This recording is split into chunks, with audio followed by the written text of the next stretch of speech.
pro amado eu já vou responder esse áudio. Não é a minha mente que está confusa ou complicada, é o que está escrito. Você está defendendo que o nosso Messias defendeu aquele templo, ou melhor, zelou pelo aquele templo da religião judaica. Presta atenção, religião judaica. E a gente defende que o Messias não zelou pelo aquele templo da religião judaica. O zelo dele foi pelas pessoas. E o zelo da tua casa me consome. O zelo pelas pessoas o consumiu. Ou seja, não façais da casa do meu pai, não façais das pessoas. Que a casa do pai covil de comércio, estavam comercializando a pessoa. Não tem nada a ver de lá dentro do templo ter comércio disso, daquilo outro. Não tem nada a ver. O Messias não estava defendendo o templo da religião judaica. Sempre presta atenção, judaica. Ele estava defendendo as pessoas. Não façais da casa do meu pai, não façais da pessoa, da casa do meu pai, comércio, né, de salteadores, enfim. Aí ele começou a expulsar tudo ali, quebrar tudo. E nisso, quando ele citou essa passagem, né, o zelo da tua casa me devorou, o zelo pelas pessoas, irmão, pelas pessoas, devorou o Messias, ou melhor, consumiu o Messias, os discípulos se recordou de alguma coisa. Procure na própria Bíblia, do que os discípulos se recordou. Alguém lá atrás falou isso que o nosso Messias, né, no caso Jesus, falou. Os discípulos se recordou de algo. E o zelo da tua casa me devorou. Entende? Eu não vou colocar aqui, porque já está tudo no vídeo que a gente gravou hoje, né, como eu falei. É um vídeo muito assim, eu penso que é bem interessante, pelo menos a título de conhecimento, entende? Eu penso que não vai ferir você ou qualquer pessoa aqui que já tem uma mente formada pelo que aprendeu no cristianismo, né, ver, analisar conforme está escrito. Entende? Então, pro irmão, só tenho a dizer isso, né? Mas o assunto aqui com a Adelina, eu penso que fluiu muito bem. Ô, Elaine, né? Elaine, a ideia dos desigrejados é uma ideia nova. Ela é oriunda do século XX, com o advento das tecnologias, o que permite esse distanciamento social. Como, por exemplo, seu marido criar um canal no YouTube e propagar as ideias dele. Então, esse conceito de desigrejado é um conceito do século XX. Como é que essa pode ser a verdade? E esses 2000 anos aí para trás aí, o que aconteceu aí? Então, a verdade, ela só ia ser revelada no século XX. E outro indício que vocês estão no erro, que vocês não querem enxergar, porque a pessoa se corrigir é um sinal de humildade, né? Ou seja, ela querer dizer que uma verdade foi revelada para ela somente através do meio tecnológico do século XX, que permite vocês serem desigrejados para ficar em casa, para fazer esse trabalho através do YouTube. Se não tivesse o YouTube, vocês iam estar enfiados lá num buraco no meio do mato, e ninguém ia saber da existência de vocês. Então, outro indício que vocês não estão com a verdade são as heresias. Como disse o apóstolo Paulo ao livro aos Gálatas, heresia é uma das obras da carne e vocês pregam heresia, gente. Se vocês estivessem com a verdade, vocês não pregariam heresia. Vocês difundiam o gnosticismo de Marcião através daquele Robert lá, que pregava o demiurgo, que é um deus diferente do Velho Testamento, gente. São os males dos séculos. Só você ver, no século XIX, teve Guilherme Miller, teve Russell, teve os White, da família White, teve as irmãs Fox, que aí deu nos kardecistas. Tudo oriundo do século XIX. Foi o mal do século XIX. O desapontamento que deu ali dos falsos profetas. E hoje nós estamos sofrendo as ações dos males do século XX, que são os desigrejados. Os que se desapontaram através das ações da Rua Azusa, porque todos esses desigrejados aí, a sua maioria saíram do meio pentecostal. Então eles se desapontaram no meio pentecostal, o que no século XIX foi o desapontamento no meio tradicional, no século XX foi o desapontamento com o meio pentecostal. Que barganhavam com Deus, eles queriam que essa não é a ideia do oriunda, né, do pentecostalismo, a ideia original. Foi criada essa vertente aí da barganha com Deus, que Deus tem a obrigação, o dever, a cura pelo dever, a prosperidade financeira pelo dever. É um dever de Deus curar os caras, prosperar os caras. Aí isso não acontece, eles se desapontam e viram desigrejados devido à tecnologia. Então surgem aí Rubens Sodré, surgem Roberts, surgem Romilsons. Então é o mal do nosso século, o mal do século XX, são os desigrejados. Que é isso, Adelina? Tá ficando feio pra você, Adelino. Quando o Messias fala do zelo da tua casa e os discípulos lembram da passagem lá atrás, né? Onde fala das pessoas, aí você dizer que tem interpretação, aí é o que eu falei com o irmão aqui, que eu não tô vendo o nome dele que eu tô gravando. A pessoa é livre pra acreditar e interpretar da forma que quiser, mas a passagem ali é isso. Ainda mais, sabe o que complicou ainda mais? Quando os discípulos lembraram da passagem do que estava escrito, e os discípulos lembraram do que estava escrito, aí complicou mais ainda. Porque só esse texto por si só de João, quando o Messias entra lá e quebra tudo que quem é cristão, da religião romana cristã, defende que é o templo de Herodes, não é mais nem o templo de Salomão, já é o templo de Herodes. Vai vendo como o troço ficou, tomou corpo. Quando o cristão defende que é o templo de Herodes, só lendo essa passagem já vê que não é. Porque eles falam que o Messias derrubou tudo lá para defender o templo. Não, o Messias derrubou tudo aquilo, defendendo o povo. Ele não morreu pelo templo de Jerusalém, ele não morreu pelo templo da religião judaica ou pelo templo de qualquer outra religião, ele morreu por nós. Concorda? Por nós. Ah, por si só essa passagem de João já é dessa forma, já é entendível, vamos dizer assim, dessa forma. Né? Não façais da casa do meu pai, das pessoas, nós, Adelino, você, eu, todos nós, covil de ladrões, salteadores, enfim, casa de comércio. Não faz da pessoa comércio. Aí quando os discípulos lembram do que estava escrito, aí acabou, aí é como se jogasse no buraco e colocasse a pá de terra. Acabou. Porque quando você vai ler, é claro que o que Davi está escrito. pelas tuas portas, ó, Jerusalém, está não sei o quê, o zelo da tua casa me devorou. Ele vai falando, aí você vê que ele está falando da família, das pessoas, no caso ali, Jerusalém, o povo de Deus, né? A gente já sabe dessa história, sem contar os gentios e tudo mais, enfim. Tá falando das pessoas. Por quê, Adelino? Porque o templo não existia. Agora você falar que depende de interpretação e não sei o quê, aí complica, Adelino, entende? Mas é o que eu falei pro irmão, cada um tem a sua forma de crer no que quiser, acreditar no que quiser, né? E como eu até entendo que vocês frequentam esses locais, precisam desses locais, então vai defender, cara. É mais ou menos igual eu com o meu rock and roll, entende? Então, eu me calo. Então, Elaine, eu já provei pra você, vocês são hipócritas. Vocês no canal de YouTube, vocês abrem a aba lá, seja membro. O que é ser membro? É você contribuir com constância, ou seja, contribuir com a sua renda. A pessoa, para ela ser membro, ela tem que colocar lá o cartão de crédito dela e é debitado todo mês um valor. Isso é dízimo, querida. Isso é dízimo. Qual é o princípio do dízimo? É tributar. O tributo de acordo com a sua renda. É uma alíquota. O princípio é uma alíquota. Aí você estipula qual é a alíquota. É 10%? É 5%? É 1%? Não interessa. Mas o princípio é o quê? É o dadivar, o tributar constante, todo mês, preso a sua renda, a sua prosperidade. Você prosperou, você pagou. Então vocês também cobram dízimo. A partir do momento que tem a aba, seja membro lá no teu canal do YouTube. Então vocês são hipócritas, cara. Na verdade, vocês cresceram o olho.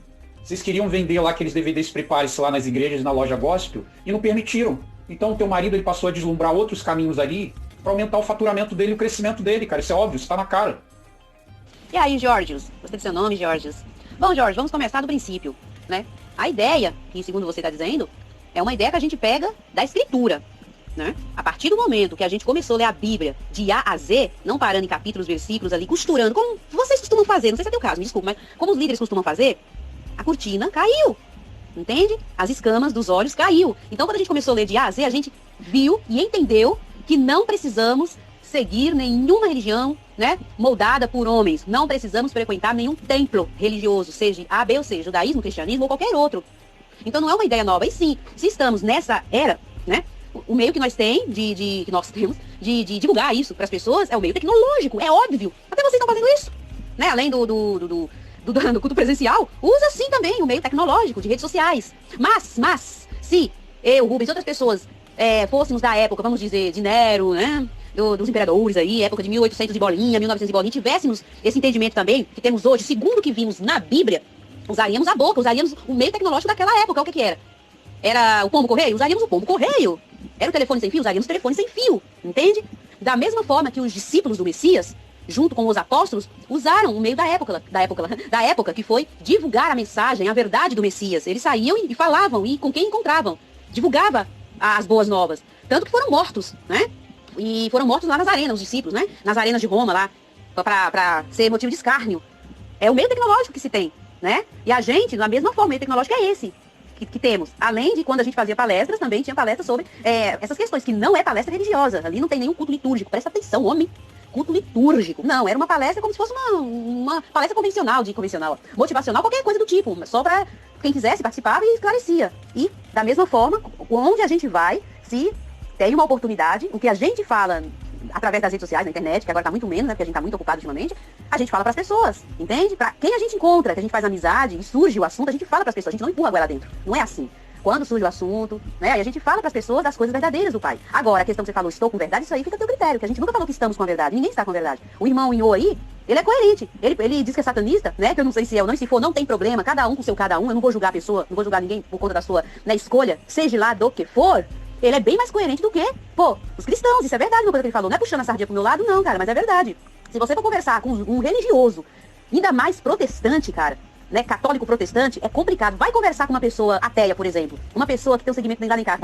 A conversa flui, cara, a mente aberta, entende? Então quem tá falando que a gente tá com a verdade, aparecemos dizendo que a verdade só no século XX é você. Ninguém tá dizendo isso.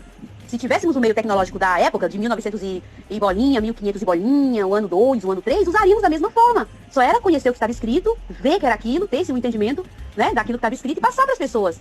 Eu penso que a dificuldade maior seria por não ter um grande alcance, entende? Quanto a isso eu não discuto, porque, né, de boca em boca, pombo correio, né, telefone sem fio, o telégrafo, aí não tinha como realmente alcançar grandes pessoas, muita gente, né, porque era muito difícil, mas hoje o alcance é maior. Entende? Igual os líderes que estão aí, tá tudo usando televisão, rede social da mesma forma. Você vê pregações aí no YouTube, não é de Crazy Gloss grande. Você vê que são pregações ali de instituição religiosa pequena, igreja pequenininha, e tá lá no YouTube divulgando também. Ô, irmão Jorgios, o mesmo pau que dá em Chico, dá em Francisco, meu amado. Vocês são engraçados, né? Vocês dizem que a Bíblia não tem valia, mas vocês usam a Bíblia para argumentar tudo.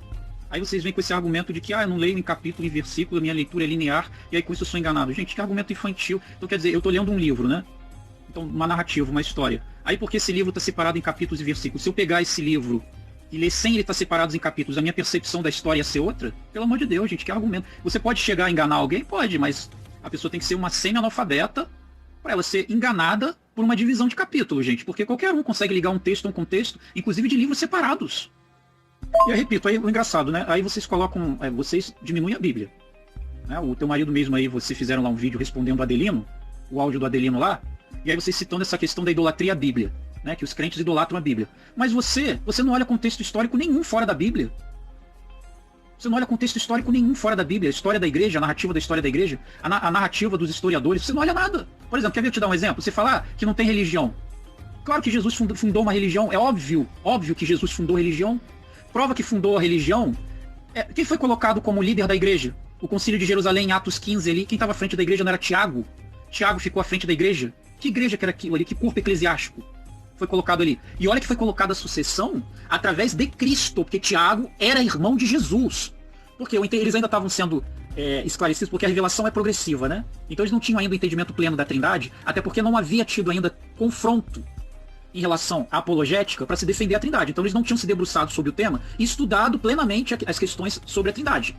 E eles ainda tinham algum entendimento que Jesus teria adquirido a natureza humana dele através de Maria. Então se você lê alguns dogmas, algumas declarações de fé apostólicas, você vai encontrar a narrativa da natureza humana de Jesus ter sido absorvida de Maria.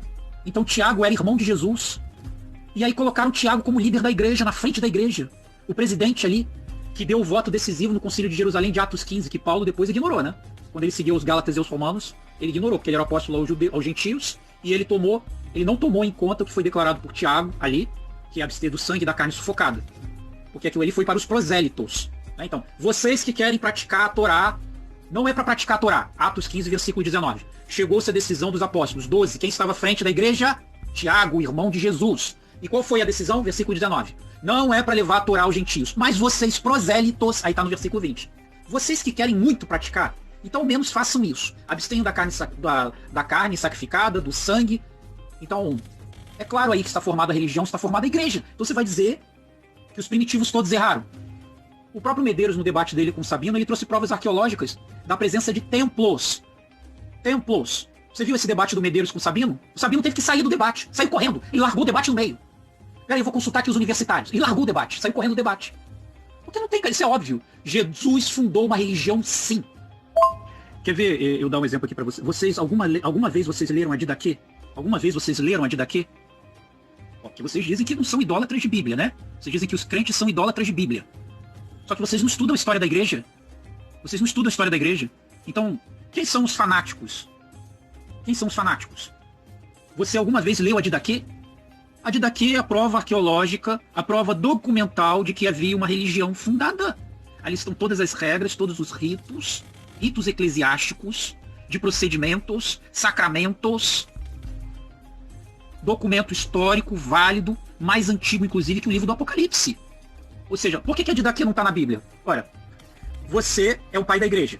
Você é um pai da igreja. Você segue a cartilha da Didaquê, que você escreveu. Você vai colocar isso como texto sagrado? Não, é a mesma coisa de eu pegar uma ata da minha igreja. Eu vou pegar uma ata da minha igreja e vou colocar, e vou dizer que isso é um texto sagrado, isso é Bíblia. Não. Então os pais da igreja fizeram a mesma coisa. Então eles tinham os documentos que tinham todos os ritos, todos os procedimentos, todos os sacramentos, estavam ali na Didaquê. Então não tinha necessidade deles colocarem na Bíblia, porque ali era a ata deles. Ali era o documento deles, as regras que eles seguiam ali dentro da igreja, no primeiro século. Está tudo na Didaquê. Então você lê a Didaquê, você vê que tinha uma igreja, tinha uma religião formada ali. E aonde que você vai batizar? Aonde que você vai fazer a ceia? Aonde que você vai realizar essas ações? Aonde que você vai realizar isso? A Didaquê é o documento mais antigo do que o Apocalipse. Para você ter uma ideia.